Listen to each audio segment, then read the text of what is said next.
Welcome to NSG 227, Study Session 5, Catheterization.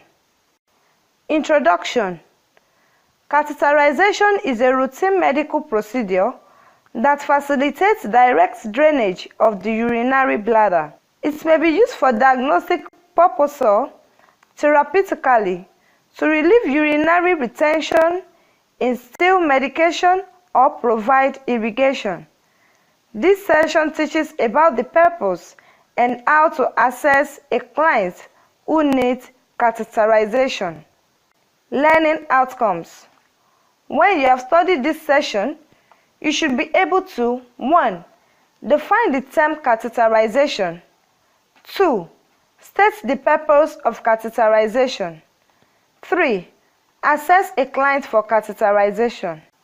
Defining catheterization.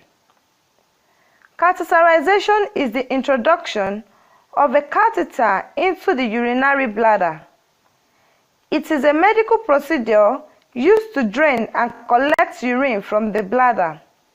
A thin, flexible tube called a catheter is inserted into the bladder, usually along the tube urine naturally passes through, ureter catheter, or through a hole in your abdomen directly into the bladder.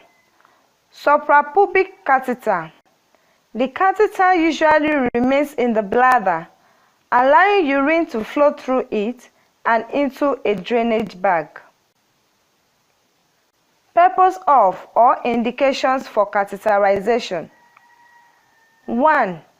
Diagnostic indications such as collection of uncontaminated urine specimen, monitoring of urine output, imaging of the urinary tract.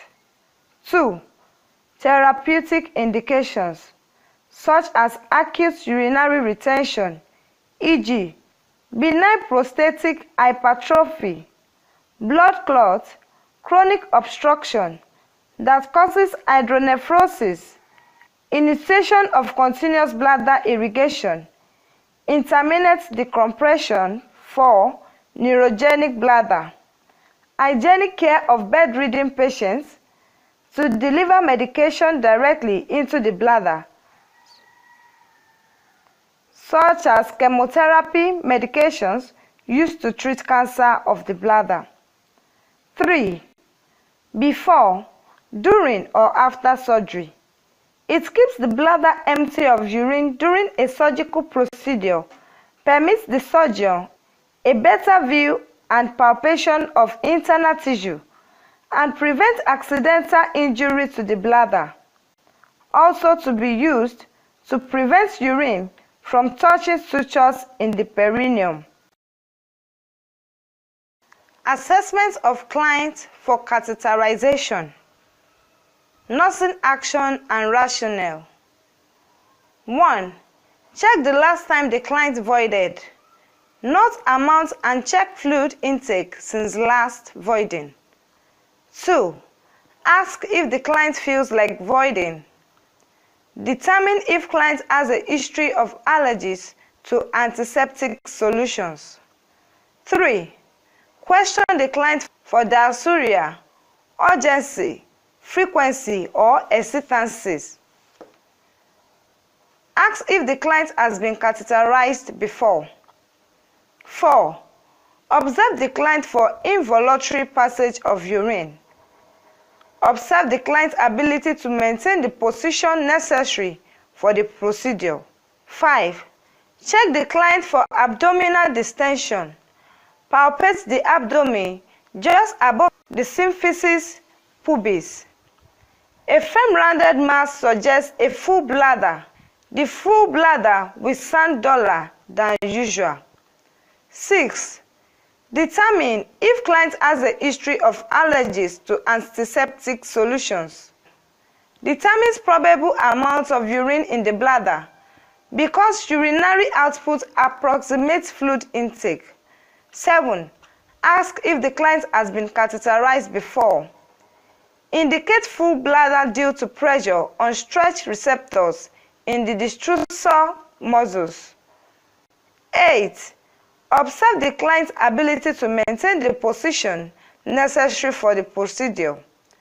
Suggest presence of abnormality. 9. Observe the client's ability to lie quietly while the procedure is done. 10. Observe the client for signs of anxiety. Nursing diagnosis related factors. 1. Altered urinary elimination, incontinence, dysuria, infections. 2. Urinary retention, obstruction, narrowing of the urethra, bladder distension, dribbling, inhibition of reflex arc, weak destructor muscle. 3. Anxiety, knowledge deficit of urinary catheterization, incontinence. 4. Risk for impaired skin integrity, incontinence, catheterization procedure. 5. Pain, dysuria. Objectives. 1. The client's bladder will be emptied of urine as evidenced by the nurse's ability to palpate the bladder and client's verbal or non-verbal responses of comfort after catheterization. 2. Client's urinary meatus and bladder tissues and surrounding skin will not be traumatized by procedure or incontinence as evidenced by no visible bleeding and the client's verbal or non-verbal responses of comfort. 3.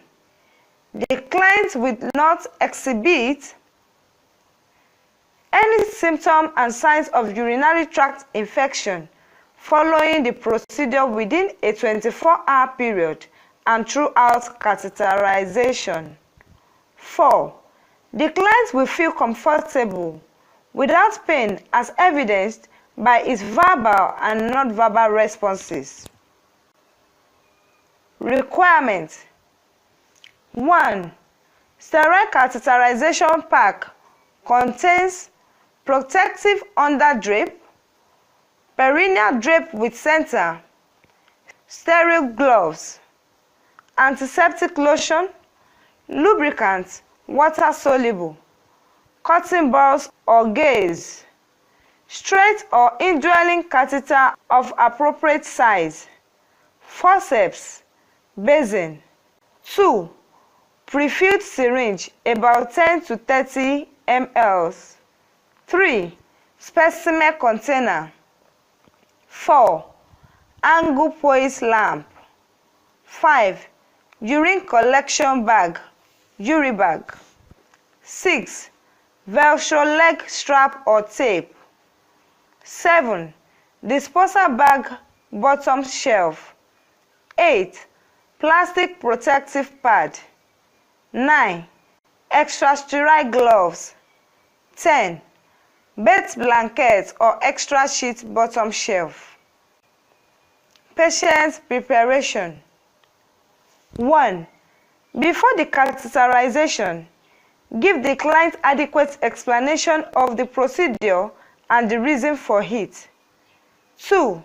The most common position for the client is the dorsal recumbent, preferably on a firm surface to support the buttocks, thus aiding the visualization of the meatus.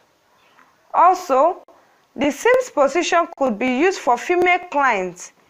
It allows for better visualization, more comfortable for clients, reduces area of exposure. The client's buttocks are placed near the edge of the bed with her shoulders at the opposite edge and her knees drawn towards her chest. The nurse lifts the upper buttocks and the labia to expose urinary meatus. Study session summary. In this study session, we examined the rationale for catheterization. We also presented how to assess clients for catheterization. End of study session 5. Thanks for listening.